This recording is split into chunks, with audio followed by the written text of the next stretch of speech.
Hey guys, welcome back to my channel. Today's number 124 of Small Engines Questions and Answers. And again, I want to welcome all my new subscribers to my channel. What I do in this little episode is I answer questions that I receive from YouTubers that watch my videos.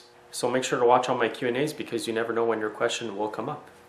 Our spring's been a bit slow here in Ontario. We've had snow in April. It's been 0 degrees. It's finally warming up now, but it's put us back a little bit when it comes to doing stuff outside with power equipment.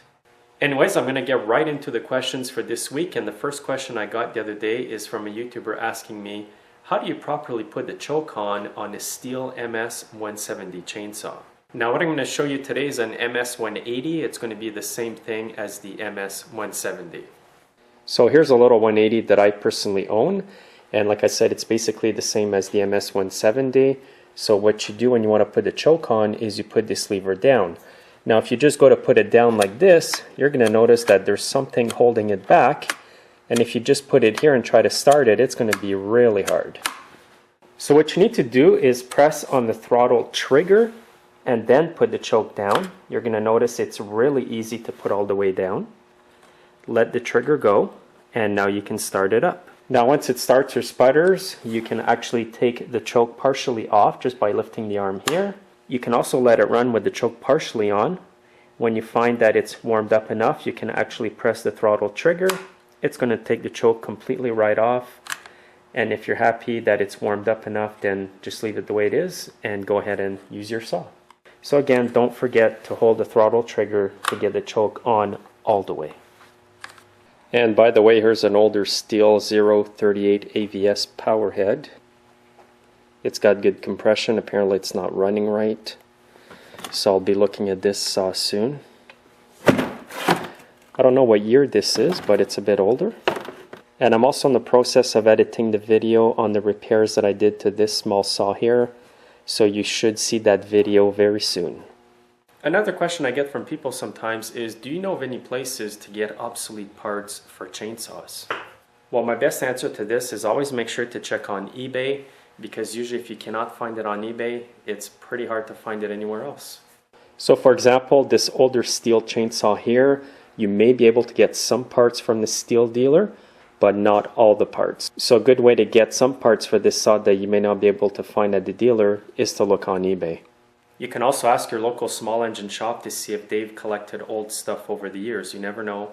Sometimes people have saved old vintage parts, and sometimes you can get them at a good price. Sometimes though, people may ask a fortune for old vintage parts, so just be careful that you do not overpay for them, because people often know that if something is sentimental to you, that you're going to pay more. So make sure you don't get ripped off. A question I got from a YouTuber the other day is, how far should the fuel line with the filter go inside the fuel tank of my chainsaw? Well, I like the fuel line long enough so that the fuel filter can sit horizontally like this at the bottom of the fuel tank. If you replace the fuel line, measure the old one if you can, and then put in the same length. On some saws you can only put a fitted line, you can't just cut a piece of Tygon and put it in. So basically you cannot make a mistake in that sense. But usually on smaller saws like this or pull-in chainsaws, you can cut a piece of fuel line and put it in yourself. You don't want the line too short because the filter may sit up from the bottom of the tank. If it's too long, it may cause problems as well. If you're not sure, you can actually buy a replacement fuel line for your chainsaw. You just look up the parts list of your saw, and there will be a part number for that fuel line, which if you order will come in the correct length. And sometimes people ask me, how far should the fuel line that connects to the primer go into the fuel tank? Well, usually I just put it in approximately 3/4 to 1 inch, and I usually cut the end of the fuel line on a 45-degree angle, or even a deeper angle than this, and it makes the fuel line a lot easier to put in through the hole of the fuel tank. So it'll just sit in the fuel tank like this. It's not sucking fuel, it's actually just pushing air into the fuel tank. Also, another tip is you want to make sure that this line goes in really tight in the hole that it goes in so that you do not get a fuel leak.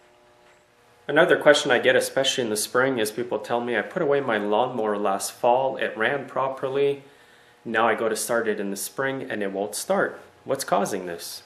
Well, usually what happens is if you left fuel in it last fall, that fuel has gotten old and stale, and now your lawnmower won't start. Sometimes people even put stable in the fuel, but after 6 months, it still won't start. So my best remedy for this is basically drain the fuel from your lawnmower, put fresh fuel in there and try it again. If you suspect that the fuel in the carburetor is bad as well, you may have to undo the bowl nut underneath or just disconnect the fuel line, let the fuel drain, and then fill up the fuel tank after that. If you want, you can disconnect the fuel line under the fuel tank and drain the whole tank that way if you want.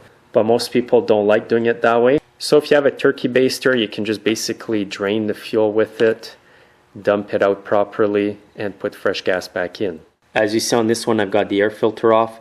If you still have a hard time getting it going, you can always spray Quick Start inside the carburetor just to get it going. That will help to burn the old fuel that's left in the carb, and eventually the new fuel will make its way into the carb in no time. Also, take the plug out. If it's wet, that means you flooded the engine.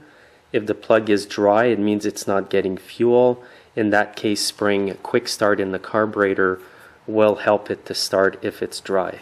Sometimes too, just spraying Quick Start right off the bat, even with the old fuel, will help to keep it going indefinitely. But nowadays, with the water-based ethanol in the fuel, it does have a tendency to separate itself from the fuel, causing little water droplets inside your fuel tank and in the bottom of your carburetor. Thus, your engine does not want to run properly after that.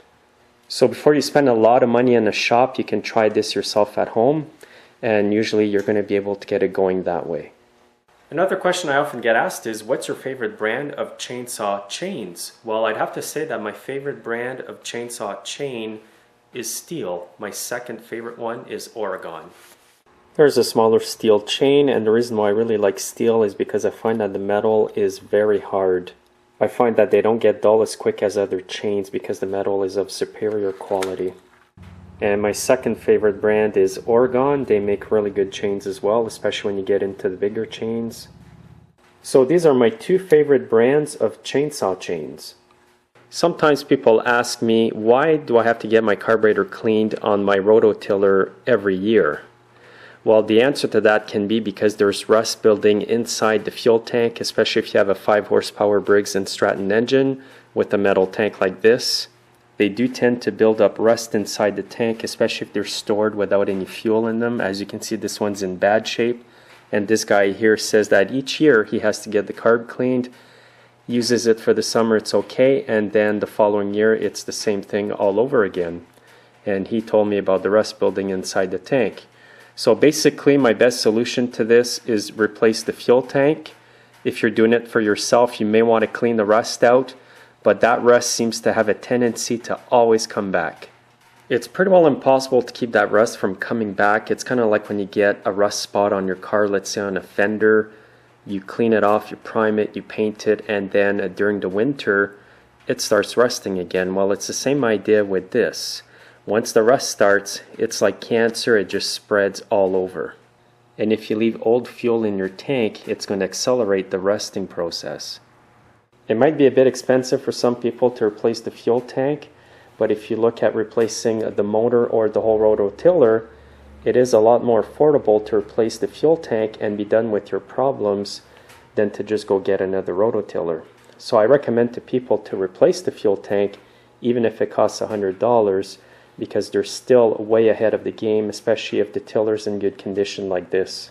And also by having a brand new tank, if you look after putting it away properly, you're not going to have to get the carb cleaned every spring when you go to use your machine. So saving yourself some aggravation is worth something as well in the end. Now feel free to comment under the video as to what you've done to maybe remove the rust from your Roto-Tiller like this. I'm sure all the other YouTubers that cannot afford to buy a new tank would like to hear that as well. I personally just put a new tank because I don't want people to think I did a bad job and then they keep coming back. And what happens is if you don't replace the fuel tank as a mechanic and they do come back, they will expect you to clean the carburetor again for free. So if you're in a small engine repair business, that's what I recommend you do, because you're not only saving aggravation to the customer, but you're also saving aggravation to yourself.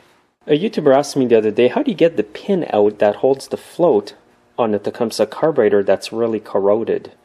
Well, what I recommend is that you spray some good penetrating oil all over the pin, let it sit there for a day or two, and then come back and try to punch it out. As you can see, I've kept this old carb here just to show you guys what can happen. As you can see, this pin here is corroded. Somebody broke the arm that holds it on one side right off. If you're careful though, most of the time you can end up taking it off without breaking the carb here. So this is the position the float would be in, and like the guy said, he tried to take the pin out, it's stuck like this. Now if after spraying penetrating oil this pin will not come loose, what you could do is heat it up. Make sure you've taken off the rubber O-ring here that goes around the carb. Heat it up with your propane torch, then with the finishing nail tap it from side to side. So you'd want to tap it a bit this side, then the other side, and keep spraying penetrating oil, and eventually it will come right out. If you tap too hard, this is what's going to happen, and then your carb is complete garbage. And remember, when you're in a job like this, you have to be very patient, because if you try to hurry, that's when things break. I also want to offer you a tip today that if you have a tractor like this with a Briggs overhead valve engine and you have a hard time starting it, what you may need to do is adjust the valves. What often happens on these is the rockers get loose, then the valves aren't gapped properly, the lash is too large for what it should be, and it makes the engine really hard to turn over because the valves aren't really opening much. Oftentimes people take their tractors like this, and if people are not very honest at the small engine shop, they end up replacing the battery and the starter, which is really expensive. You can do this by yourself if you follow my video online. I have an older video, it's not in HD, but I'll put the link to it under this video today and you can go watch it. 9 times out of 10, when I get one of these that is really hard to crank over, even with the new battery, it's the valves that need to be adjusted.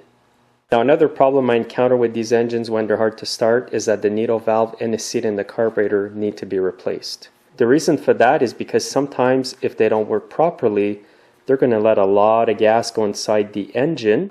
Gas will go into the engine crankcase, mix in with the oil, and cause a hydro-locked effect on your engine.